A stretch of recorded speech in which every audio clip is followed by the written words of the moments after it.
नमस्कार दोस्तों। आइए देखते हैं इस हाथ में क्या है। बृहस्पति पर्वत की बात करें तो पर्वत दबा हुआ है, तो ऐसे में ऐसे लोगों का जिस हिसाब से इनका पर्वत दिख रहा है यहाँ दबा हुआ और शनि पर्वत की तरफ उभार है, तो ऐसे में ऐसे व्यक्ति का पारिवारिक रूप से जो संबंध होता है कहीं न कहीं वो इतना बढ़िया नहीं होता है। चाहे वो पत्नी के साथ हो, चाहे बच्चे के साथ हो, माता पिता के साथ हो, और ऐसे लोग अपना जो परिवार की अपेक्षाएं होती हैं उस पे 100% खरा नहीं उतर पाते हैं। और दूसरी चीज़ एक गुण भी होता है, अगर इस पर्वत का उभार सीधे शनि पर्वत की साइड में हो तो ऐसे व्यक्ति धार्मिकता और आध्यात्म इनके अंदर होता है, और एक तरह से इनका इस पे पूर्ण रूप से लगाव होता है। और यही धार्मिकता और लगाव कहीं न कहीं इनको आने वाले कष्टों या जो दिक्कतें हैं जीवन में उससे जो है निजात भी दिलाता है और उसमें बेनिफिट भी दिलाता है। आइए इनके सवाल पे बात करते हैं। इनका सवाल था कि गुरुजी आप बताइए कि मैंने जो है कर्ज लेके बिजनेस स्टार्ट किया है, तो इसका बेनिफिट क्या मिल सकता है, क्या सफलता मिल सकती है। आइए देखते हैं। देखिए, जीवन रेखा की बात करें तो स्पष्ट जीवन रेखा है। राहु छेद की बात करें तो राहु छेद जो है अगर देखा जाए तो एक तरह से डिसबैलेंस है, कहीं न कहीं जो है राहु छेद डिसबैलेंस है। तो ऐसे में ऐसे व्यक्ति के जीवन में समस्याएं एक समय अवधि पे बराबर आती रहती हैं, और ऐसे व्यक्ति अडिग होकर इन समस्याओं का फेस करते रहते हैं, कहीं न कहीं समस्याओं का फेस करते रहते हैं। एज काउंट की बात करें तो आप देखिए 10, 20 और 30 फिर से बना दूं कैलकुलेशन में 10, 20, 30।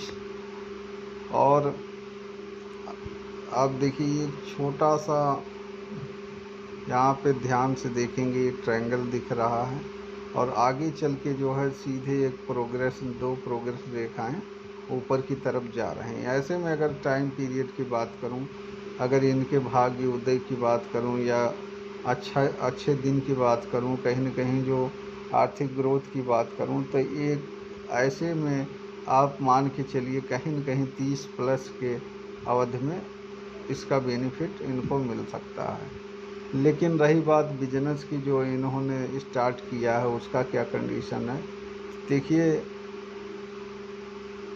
भाग्य रेखा बेशक स्पष्ट ना हो, लेकिन कहीं न कहीं जो है आपका सूर्य पर्वत थोड़ा सा उभरा हुआ, तो ऐसे में अगर जो चीज़ें आप स्टार्ट करना चाह रहे हो या जो चीज़ें आप कर रहे हो उसमें थोड़ा बहुत परेशानी हो सकता है कि आए, लेकिन बाकी चीज़ें आपकी सामान्य रहने वाली हैं। अगर इस पर्वत के हिसाब से देखें तो कहीं न कहीं वो चीज़ें सामान्य रहेंगी।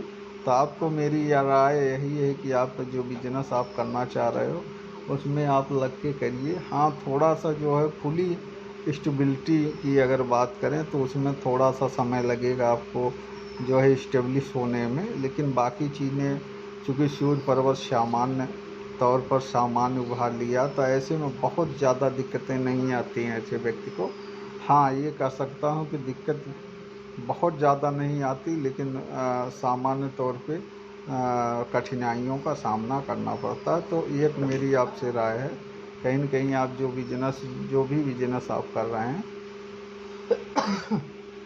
तो उसको आप जो है लग के करिए, और आगे चल के जो है देखिए एक आगे चल के ट्रायंगल भी बन रहा है, तो कहीं न कहीं ये आपको अच्छा बेनिफिट आगे चल के भी दिलाएगा। और दो प्रोग्रेस रेखाएं भी ऊपर की तरफ जा रही, तो ऐसे में पर्वत की बात करें तो पर्वत के हिसाब से आप देख पा रहे हैं शनि पर्वत और बृहस्पति पर्वत का जो मूवमेंट है, इसके हिसाब से अगर मैं बात करूं तो ग्रोथ करने का चांस है, थोड़ा सा समय आपको देना पड़ेगा। बाकी सूर्य पर्वत की बात करें, सूर्य पर्वत धंसा हुआ है। हाँ, ये एक साइन आप देख पा रहे हैं इस तरह से आपकी बनी हुई, जिसको हम पूर्ण रूप से फिश तो नहीं कर सकते हैं, लेकिन फिश की तरह एक साइन बनी हुई। तो कहीं न कहीं ये जो है आने वाले समय में आपको बेनिफिट दिला सकता है। और बाकी बुद्ध पर्वत की बात करें, बुद्ध पर्वत उभरा हुआ है, तो ऐसे में सामान्य बुद्ध पर्वत सामान्य से उत्तम बुद्ध पर्वत है, तो ये अच्छा साइन है, जो कि आपकी कार्य कुशलता या कार्य करने की शैली जो आपकी है उसमें कहीं न कहीं हेल्पफुल रहेगा। तो ऐसे में आप जो चीज़ कर रहे हैं उसमें पूर्ण रूप से लग के काम करिए।